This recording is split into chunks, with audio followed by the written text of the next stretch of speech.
আসসালামু আলাইকুম ভাবি, জুম্মা মোবারক। কেমন আছেন আপনি? ছি ভাইজান, আমি কোনোদিন ভাবতেও পারি নাই আপনি এত বড় জঘন্য একটা কাজ করবেন। আগের জুম্মায় যখন আমার জুতা চুরি হয়ে গেছিল তখন তো কিছু বলেন না, এখন সি বলতেছেন কেন? তাই বলে আপনি মসজিদের ইমাম সাহেবের জুতো চুরি করবেন? অরুণ ভাই, এত তাড়াতাড়ি নামাজে যাচ্ছেন? নামাজের তো এখনো দেরি আছে। হুজুরের কাছে একটা প্রশ্ন করব তো, তার জন্য একটু তাড়াতাড়ি যাচ্ছি। আজকে আবার হুজুরের সাথে কি ঝামেলা বাঁধাবেন? অজু করে মসজিদে যাওয়ার পথে কোনো মেয়ের সাথে যদি টাচ লাগে তাইলে অজু থাকবে না থাকবে না? অজু থাকবে কিনা এটা হুজুর বলতে পারবে, কিন্তু ভাবি চাইলে হাত পা ভাঙবে এটা জানি। অরুণ ভাই, শুনলাম আপনার মোবাইল নাকি চুরি হয়ে গেছে। জি ভাবি, ঠিকই শুনছেন। থানায় রিপোর্ট লেখাই দেখেছি, গিয়ে দেখি মানিব্যাগ চুরি হয়ে গেছে। থাক ভাই, মন খারাপ করবেন না, আল্লাহর কাছে দোয়া করেন, সব ঠিক হয়ে যাবে। মসজিদে দোয়া করতে গেছিলাম, বেরোয় দেখি স্যান্ডেল চুরি হয়ে গেছে। দুনিয়ায় এত কিছু থাকতে তুই মসজিদের মাইক চুরি করতে গেছিলি কেন? ভাবছিলাম আল্লাহর জিনিস চুরি করলে কেউ কিছু বলবে না। আমি বুঝলাম না, ইমাম সাহেব তোরে হাতে নাতে ধরার পরে ছাইড়া দিল কেন? ইমাম সাহেবরে বললাম আজান বাসা পর্যন্ত পৌঁছায় না, তাই সামনে নিয়ে লাগাচ্ছি।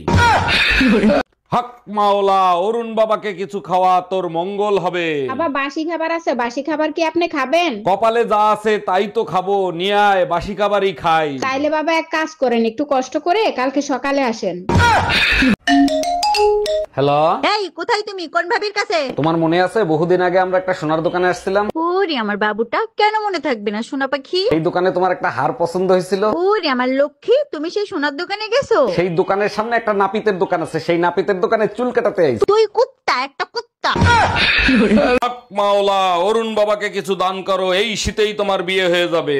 বলেন কি বাবা, সত্যি বিয়ে হয়ে যাবে তো? হক মাওলা, অরুণ বাবার দোয়া কখনো বিফলে যায় না। ঘরে স্বামী আর দুইটা বাচ্চা আছে, তারা কি আমায় বিয়ে করতে দিবে? হক মাওলা, অরুণ বাবাকে দান করো, সবার মনস্কামনা পূর্ণ হবে। বাবা 20 বছর হয়ে গেছে, আমার বাচ্চা হয় না, কি করব বলেন তো? হক মাওলা, অরুণ বাবা থাকতে কোনো চিন্তা নাই। এবার বল, তোর জামাই কি করে? বাবা আমার তো বিয়েই হয় নাই, জামাই পাবো কোথায়?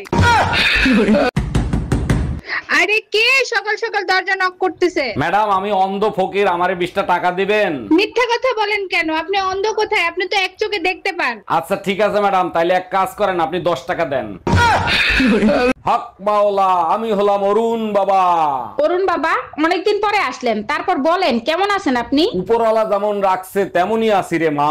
বাবা, আমার স্বামীর জন্য একটু দোয়া করে দেন, উপরওয়ালা যেন তারেও ভালো রাখে। বিবাহিত পুরুষের হাত উপরওয়ালার থাকে না, বউয়ের কাছে থাকে। বউ যেমন রাখে তেমনই থাকে রে মা। হক মাওলা, অরুণ বাবাকে কিছু দান করেন। বাবা মাফ করেন, পরে আসেন, আমি এখন কাজ করতেছি। মারে, কাজের ফাঁকে দান করলে জীবনে অনেক উন্নতি হবে। কথা বললে আপনার কানে যায় না? আরে জামাই, তুমি খয়রাত করতেছো, আমার মেয়ে কোথায়? আপনার মেয়ে বাসায়, আর আপনার মেয়ের জন্য আজকে আমি খয়রাতি। আচ্ছা রুম্পা, তুমি সত্যি করে একটা কথা বলবা, তুমি আমার বিয়ে করছিলে কিসের জন্য?